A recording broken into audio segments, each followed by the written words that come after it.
Dr. Jamie Snorsky says the volume of new flu patients has put the Palm Beach Gardens Medical Center at full capacity. For some reason, these strains are hitting young, healthy people a little bit harder than in past years, and I'm not quite sure we know why that is yet. Just last week, the state saw 52 new community outbreaks, bringing the seasonal total to 159, the highest in nearly a decade. President Trump, heading home from Switzerland, calls the report fake news. The New York Times story says last June, Mr. Trump ordered the firing of the special counsel.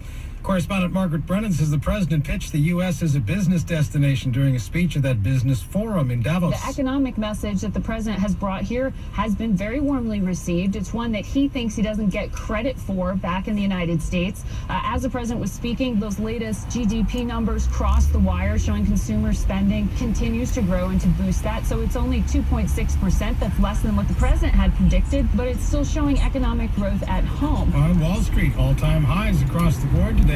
Business reporter Jason Brooks. Stocks continue to log new records, getting help from a blockbuster day from Intel and a big rise in consumer spending in the fourth quarter. The Dow jumped 224 points to 26,616. NASDAQ gained 94 points to 7505.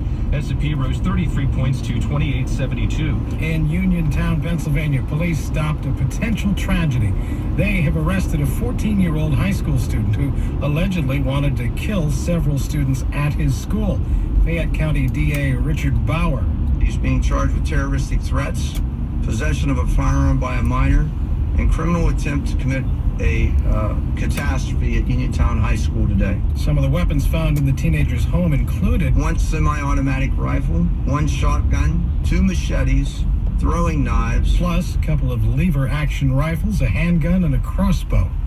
242 American athletes today were announced that they'll be in South Korea as the U.S. Olympic team. David Wolochinsky is our Olympic historian. The United States has benefited greatly by the new events that have been added in the last 20 years or so. Snowboarding events, freestyle skiing events. And 3 former U.S. champions in snowboarding and freestyle skiing halfpipe are going to be back this time. This is CBS News. ZipRecruiter, the smartest way to hire. ZipRecruiter's technology finds qualified candidates for businesses of all sizes. Try it for free at ZipRecruiter.com/CBS News. We're getting more details on a car crash that killed 3 local teenagers. More on that after Khmer Radio real-time traffic. Well, right now, no major crashes seen on the freeways, but it is slow through Seattle, South 5 heading away from the Ship Canal, and North 5 right around I-90. Your travel time on the east side from Bellevue to Renton is about 22 minutes, a little better than usual, and a little lighter than usual in the north end, too, and I-5 around Everett so far. But southbound 167 is definitely filling in around Kent, and south of Algona, passing Jovita. I-5 southbound's already heavy in a fight from Highway 18, and your drive time from Tacoma to Olympia, about 45 minutes. And if you're headed into the mountain passes, I-90 is open over Snoqualmie, but chains are required on all vehicles unless you have all-wheel drive. And if you're headed over Stevens Pass, traction tires are advised. Cairo Radio real-time traffic, I'm Kimmy Klein. Cairo Radio News, 97.3 FM. We're learning that the young driver involved in a Linwood crash that killed 3 teens last summer was on drugs and speeding. That's what the Snohomish County Sheriff's Office is revealing today. Investigators say the driver, who was among the dead, was under the influence of THC, which is found in marijuana, when he hit the trailer of a parked semi. A bill to ban bump stocks, those devices that make weapons fire faster, is heading to the Washington State House after passing the state Senate. Republican Senator Mark Chesler is against it. Clearly, this is the first gun seizure in the state of Washington. The gunman who killed 58 in Las Vegas last fall used bump stocks. State lawmakers today talked about bringing back affirmative action. Initiative 200 passed 20 years ago. It stopped the practice of giving minorities an advantage on job and college applications. Senator Bob Asiawa. It's time for us to reconsider this social experiment that has been a drastic failure. Up and away, the Snohomish County assessor says property taxes are increasing by an average of 16%. That's a $600 increase compared to last year. The Everett Herald reports that if you're in Linwood, Lake Stevens, and Mount Lake Terrace, you can see a rise of more than 20%. Seahawks star Earl Thomas is in the last year of his contract. He tells ESPN's Michael DiRocco he thinks they can agree to an extension, but he might hold out playing next season. I want to finish my career there. I'm never going to see myself going out there not signed. Thomas is in Orlando for Your weather forecast. On and off showers possible today. They should decrease a little bit. However, more rain's coming in tonight after getting in the 40s and being breezy. More rain and wind into the overnight hours. Windy and somewhat wet tomorrow morning, then tapering off for just some spottier showers in the afternoon. I'm Cairo 7 Pinpoint meteorologist Nick Allard. Brought to you by the Emerald Queen Casino, presenting Blue Oyster Cult March 10th. These legendary rockers bring their best just for you. Blue Oyster Cult, only at the Emerald Queen Casino, the entertainment capital of the Northwest. It's about 41 degrees in downtown Seattle. I'm Heather Bosch. This is Cairo Radio News 97.3 FM. On demand with the Cairo Radio app. Cairo Radio News 97.3 FM.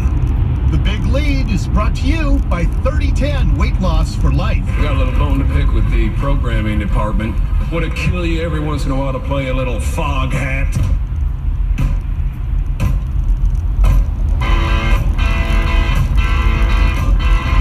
Hey, we were just talking about Jim Carrey with Arsenio Hall.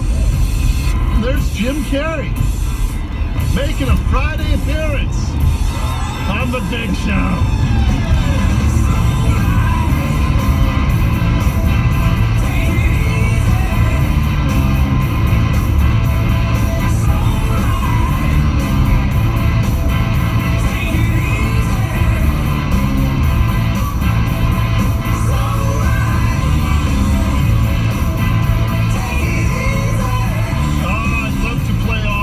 For you. We have a lot of news to get to this hour as well. You can always get hold of us directly by texting us at 98973. We're checking that out constantly during the show. Text us at 98973. If you want to email us, mynorthwest.com, Dory Monson's show page.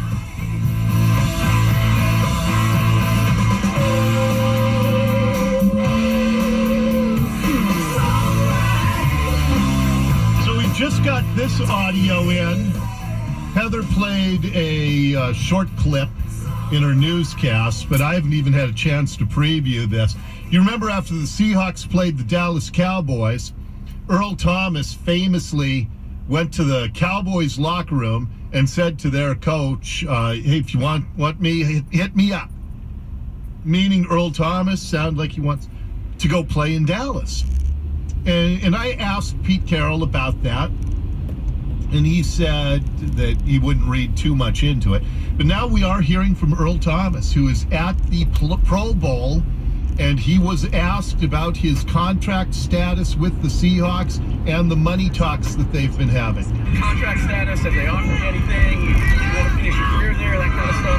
Yeah, I want to finish my career there, but I definitely don't see myself going out there not signed. Okay. You know, but I'm going to continue to work my butt off and enjoy this process here at the Pro Bowl. As far as my future in Seattle, you know, if they want me, bro, you know, money talks, but we'll get something, you know, accomplished. Money talks. Hey, how about a windscreen on that microphone, for crying out loud? Where were they? At the top of Mount Washington there? So Earl Thomas says money talks if the Seahawks want to keep him here in Seattle. Okay, with that as mere prelude, let's get to our top story. The Big Lead. Top story. A pretty shocking new study of how much it costs to live around here. What we are seeing is the inevitable consequence of decades of liberal rule around here. And in the last few years, it's gone from liberal to radical leftist, particularly in Seattle. A brand new study out. There's this one organization. They have shoppers in hundreds and hundreds of cities around the United States. And they say, go and find out how much a hamburger costs, a haircut, going to a movie, taking your pet to the vet, groceries, milk, eggs, buying gas, healthcare, utilities, housing. Seattle has skyrocketed to become the 6th most expensive area in the country in which to live. Manhattan, Midtown Manhattan, or Manhattan as a whole, is number 1. San Francisco, our ideological twin, is number 2. And then you have Honolulu, which has always been through the roof. Brooklyn is number 4. And Washington, D.C., number 5. Seattle has never been close to the top 10. I've been close, been, like 14th, 16th. But number 6 in the nation in cost of living. And believe it or not, housing is not where we are anywhere near the worst. In fact, we're 14th in the country when it comes to housing. But healthcare, we're number 8. Groceries, number 7. Transportation, number 4. And then what they call miscellaneous goods and services. Haircut, movie, vet services, all of that stuff. Seattle is the second most expensive city in the United States. Now, why is this? Well, because, as I said, it's inevitable consequence of extremist leftist rule. When you have government that does nothing but confiscate people's personal income, providing very little in return. I mean, for all the taxes they collect around here, we have a heroin problem that's through the roof, homelessness, one of the worst in the country. We spend $100 million a year in Seattle and King County on homelessness, only to have seen the epidemic skyrocket. There's feces and urine all around the city. And yet we are the 6th most expensive city in the country. Now, I mentioned a couple of hours ago, this proves the grand lie of the Mike O'Briens and Kashama Sawants have been telling people, oh, vote for us and we'll take other people's stuff and give it to you. But what we know about $15 an hour, the University of Washington study proved that cost people take-home pay. But what it also does is, and the reason is because people got an hourly boost, but they lost hours of work. And I mentioned that in the food and drink column of the Seattle Times, somebody said, what's going on at Hales Ales Brewery and Pub? Because they've cut their hours way back, they're not doing table service, they're streamlining a bunch of stuff.